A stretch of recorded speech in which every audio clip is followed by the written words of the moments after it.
So in this video, because problems 3 and 4 are related, I'm going to try to squeeze both of those problems in. So in problem 3, it says, an office supply company is selling X heavy-duty paper shredders per year at P dollars per shredder. The price-demand equation for these shredders is P is equal to 300 minus X over 30.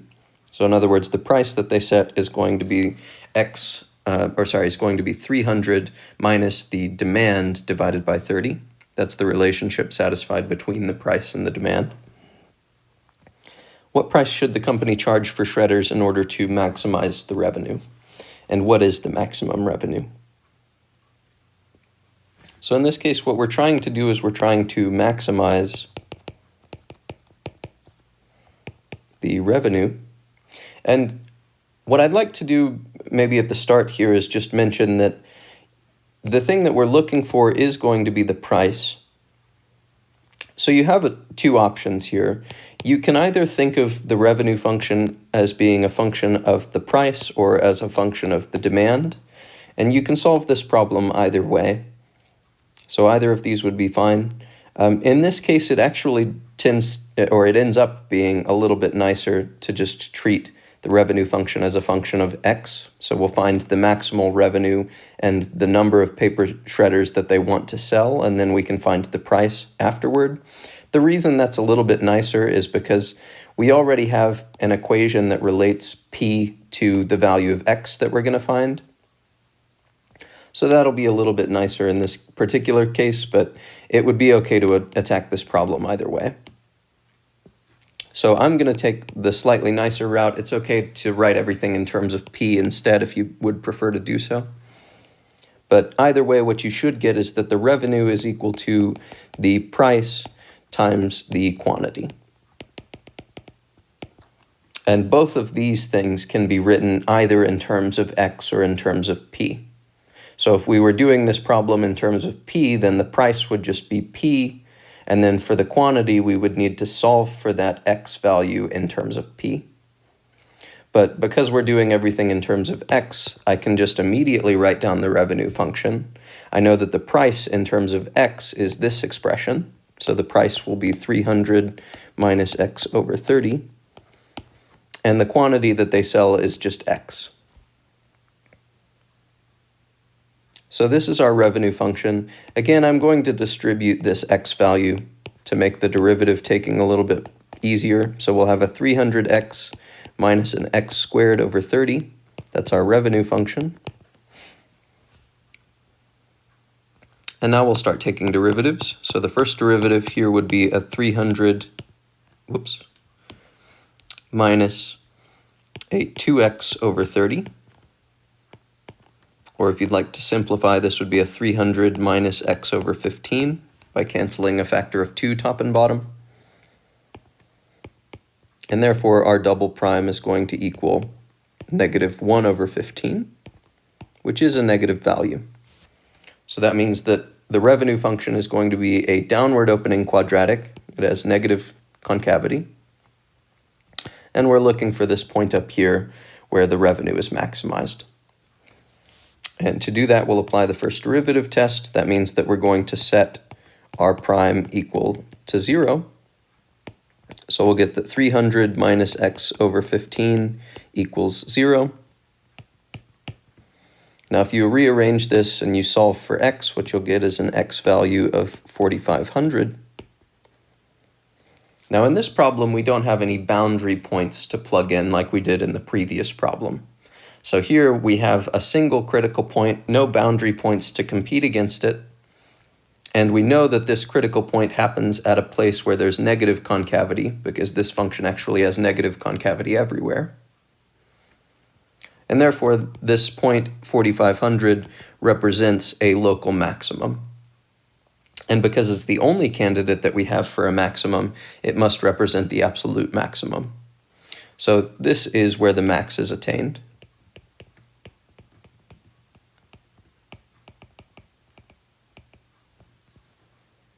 But this is not actually the answer to the question, because the two questions that we were asked were, what price should we charge in order to maximize the revenue, and what is the maximum revenue. So we found the X value where this happens. So we know the X value where the maximum revenue occurs. That will also be the X value where the best price occurs, or I should say the price that will maximize the revenue. So we know the X value, but if you need to know the value of P and R, we just need to plug into the appropriate equations. So if you want to know the value of P, you can plug in our X value up here. And if you want to know the value of R, you can plug in our X value down here. So that's what we'll do to determine the correct price and the maximum revenue. So for the price, we'll get that the price is equal to 300 minus X over 30. So that would be minus 4,500 over 30. And this ends up coming out to $150. And if you want the maximum revenue, all you have to take is your critical point and plug it into the revenue function. If you plug that in, you'll get 300 times 4,500. So I'm plugging into this function up here. We'll take 300 times x minus x squared over 30. And if you were to plug this into a calculator, it ends up coming out to $675,000. So this is the best price that they could set if they wanted to maximize the revenue and the corresponding maximum revenue. So we'll keep that in mind, and then we'll turn to the second part of this problem, which I guess is problem 4. In problem 4, it says we're still using the same model as above, but now we're given the cost function. So for this office supply company in the last example, their cost function is this. What is the company's maximum profit? And also, what should it charge for each shredder, and how many shredders should it produce? So notice that the thing that we're trying to maximize is the profit. So we'll want to maximize the profit P. And we're looking for two additional things. We want to know what it should charge for each shredder. So we're looking for the price that it should charge for each shredder, and also how many shredders should it produce. So remember, X is what we used earlier to represent the quantity. So just so that we don't have to scroll back and forth, I'm going to record the equations that we found a second ago. What we know is that the price was equal to 300 minus X over 30. That's the price demand equation. And we also know that the revenue is equal to a negative X squared over 30 plus 300X.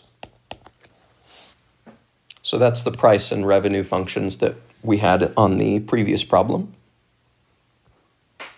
And now we'll attack the problem in a similar way, but this time we're maximizing not the revenue, we're maximizing the profit.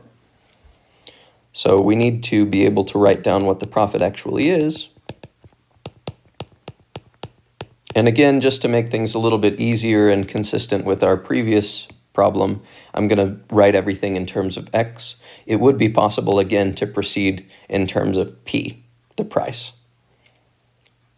But I'm going to do everything in terms of X here. So the profit in terms of X will be the revenue in terms of X minus the cost in terms of X.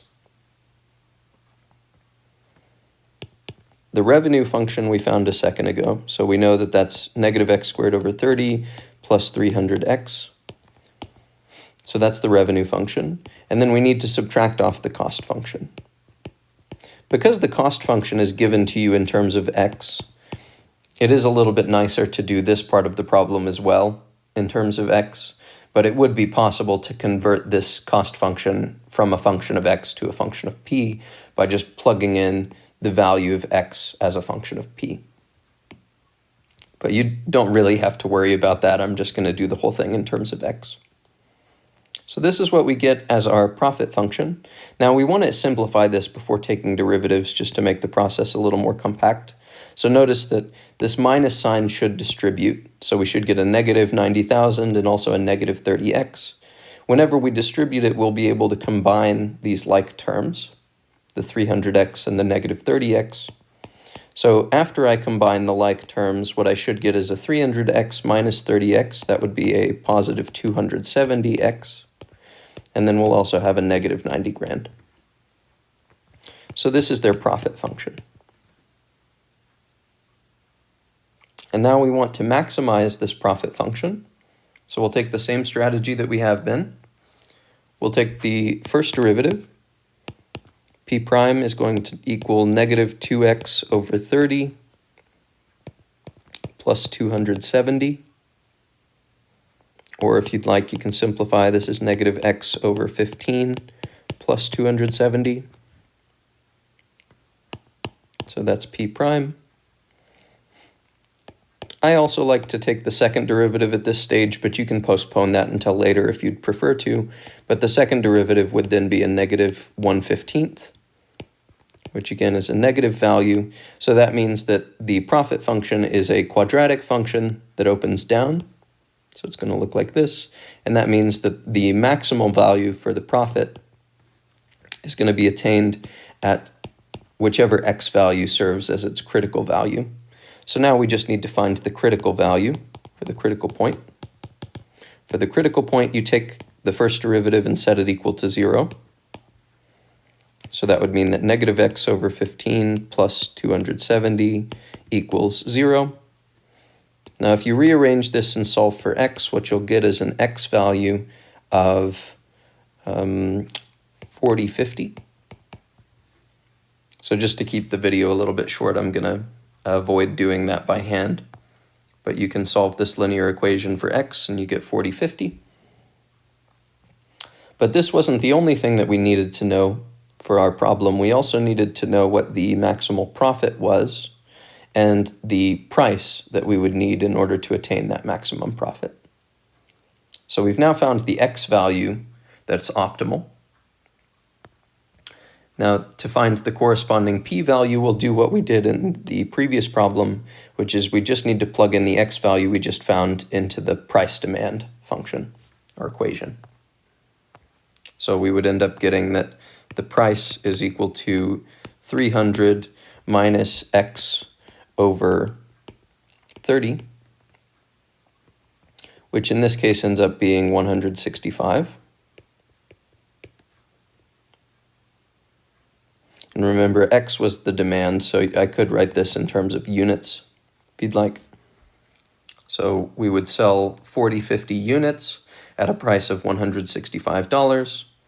And then if you want the maximum profit, all that you have to do is take the x value that you found and plug it back into the profit function. That will tell you the maximum profit.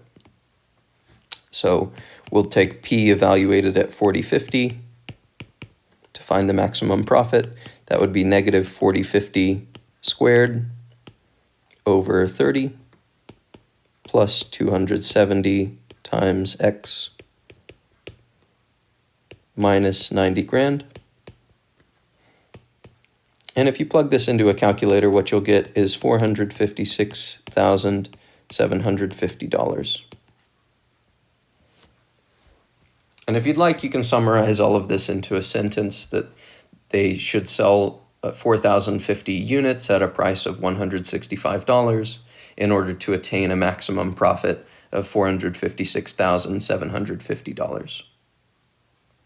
So before I finish this video, there's one thing that I want to point out here, which is that notice that in this part of the problem, we were trying to maximize profit, and in the previous problem, we were trying to maximize revenue.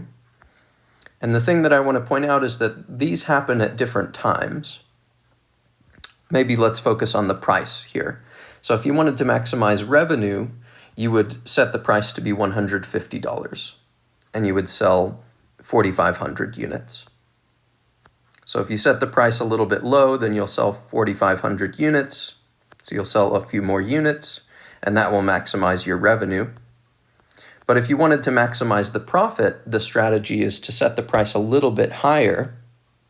You won't sell quite as many units. So we're no longer selling 4,500 units. Now we're selling 4,050 units. But it was to our advantage to set the price a little bit higher. This no longer maximizes the revenue, but it does maximize the profit. So just be careful here. You might be tempted to think that these things are necessarily maximized at the same time, but they're not. It can be to your advantage to maybe ratchet up the price and not sell quite as many, and therefore you're going to reduce your production costs because you're no longer producing 4,500, you're now producing closer to 4,000 units, but you're still getting a pretty good revenue. And those end up